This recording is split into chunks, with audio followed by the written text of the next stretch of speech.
નેત્રંગમાં આવેલ ચાસવડ દૂધ ડેરીમાંથી અજાણ્યા ઈસમો રૂપિયા 5.61 લાખની કિંમતના ઘીના ડબ્બાની ચોરી કરી ફરાર થઈ જતા ખળભળાટ મચી જવા પામ્યો છે. ચોરીની આ ઘટના સીસીટીવી કેમેરામાં કેદ થતા પોલીસે તપાસ શરૂ કરી છે. નેત્રંગ તાલુકાના ચાસવડ ગામે આવેલ શ્રી નેત્રંગ વિભાગ દૂધ ઉત્પાદક સહકાર મંડળીમાં ગોડાઉનને તસ્કરી નિશાન બનાવી પાછળના ભાગે આવેલ ઊંચી દિવાલ ઉપર લગાવવામાં આવેલ પથ્થરના સ્ક્રૂ ખોલીને ગોડાઉનમાંથી 1 લીટરના ઘીના બોક્સ નંગ 77માં ભરેલા 935 ઘીના ડબ્બાની ચોરી કરીને ફરાર થઈ ગયો હતો.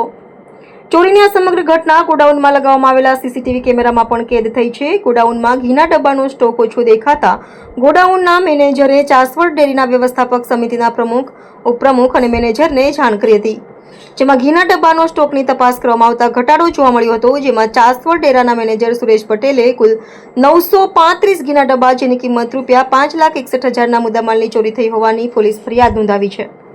નેત્રંગ પોલીસે સીસીટીવી ફૂટેજના આધારે વધુ તપાસ હાથ ધરી છે. હું રાયસિંગભાઈ વસાવા આ વિસ્તારનો જિલ્લા પંચાયતનો સભ્ય અને બાંધકામ સમિતિનો જિલ્લાનો ચેરમેન છું અને આ મંડળીનો હું શેર સભાસદ પણ છું અને આ વિસ્તારનો એક પ્રતિનિધિ છું. તો એક પ્રતિનિધિ તરીકે અમે જ્યારે અહીંયા ચેક કરવા આવ્યા તો અમે જે સ્થળ જોયું છે કે અહીંયા ચોરી થઈ કે નથી થઈ એ માટે અમે પોલીસને બી રજૂઆત કરી છે.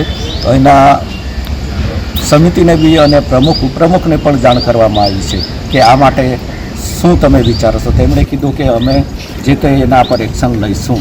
પણ આ તો ખાલી એક્શન લેવાની કહેવાની વાત છે, પણ જ્યાં સુધી પોલીસ અને અહીંની સમિતિ અને અહીંનો જે ચેરમેન અને વાઇસ ચેરમેન છે એ બધા થઈને અને આનું પૂરું એ આપે, ન્યાય નહીં આપવામાં આવે તો અમે આગળ કાર્યવાહી બી કરવા તૈયાર છે. એટલે મહેરબાની કરીને આ આદિવાસી જે વિસ્તાર છે આ એટલું જ નથી કે આ એક જ ચોરી થઈ, એક જ કૌભાંડ છે. કૌભાંડનું અગાઉ બી પેપરમાં આવ્યું છે કે આટલા લાખનું આ એ જ કૌભાંડ થયું છે. એ રીતના અનેક સવાલો છે અને આદિવાસી સભાસદોને મારી નમ્ર વિનંતી છે આ વિસ્તારના પ્રતિનિધિ તરીકે કે અમે જો બોલ્યા છે તો તમને ભાવ મળ્યો છે, ભાવ ફેર મળ્યો છે. અહીંયા કોઈ બોલતું નહીં હતું ત્યારે કેટલો ભાવ હતો એ તમારે વિચારવાની વાત છે. એટલે કોઈ પણ આદિવાસીને મારે આ લોકો ધમકાવવામાં આવે છે કે તમે કંઈ બોલશો તો તમને દૂધના પૈસા ના મળે કે તમે ડેરીમાં કોઈ પણ કામે આવે તમારું દૂધ, આવી રીતે જ ધમકાવવામાં આવે છે. આદિવાસી થઈને આદિવાસીને એ વસ્તુ યોગ્ય નથી. આવું ના થવું જોઈએ એવી મારી નમ્ર વિનંતી છે. નમસ્તે, હું મનસુખભાઈ શંકરભાઈ વસાવા, દૂધ મંત્રી શેર સભાસદ અને હાલમાં આ ચાસવડ ગામમાં મારા પત્ની જસુબેન મનસુખભાઈ તરીકેની સરપંચની ફરજ નિભાવે છે અને આ ડેરી એ મારા અંડર આવે છે. હાલમાં આ ડેરીમાંથી 5,61,000ની ચોરી થઈ છે, જેમાં 77 બોક્સ જેવા થાય છે. એક બોક્સમાં 12 નંગ આવે છે. હવે આ ચોરી જે થઈ છે એમાં તપાસ એકદમ સ્પષ્ટ થવી જોઈએ અને જે ખરેખર ગુનેગાર છે એને સજા થવી જોઈએ.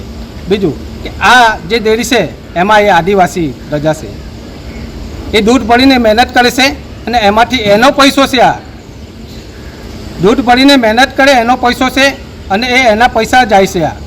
આ કંઈ નાની સૂની રકમ નથી. આ 5,61,000નો સવાલ છે. જેથી કરીને અહીંયા આ તપાસ એક વ્યવસ્થિત થવું જોઈએ અને જે ગુનેગાર છે એને સજા મળવી જોઈએ એવી મારી નમ્ર અપીલ છે. અસ્તુ નમઃ. 935 ઘીના ડબ્બાની ચોરી થઈ છે. તમે ચાસવડ ડેરીના વ્યવસ્થાપક સમિતિના પ્રમુખ, ઉપપ્રમુખ અને મેનેજરને રજૂઆત કરી છે. તમને ત્યાંથી શું જવાબ મળ્યો છે?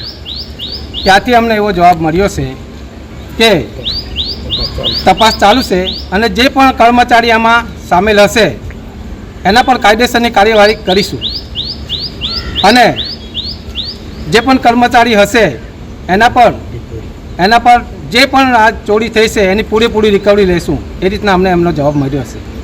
AB48 ન્યૂઝ ગુજરાત સાથે રિપોર્ટર ધર્મેશ રાણા, અંકલેશ્વર.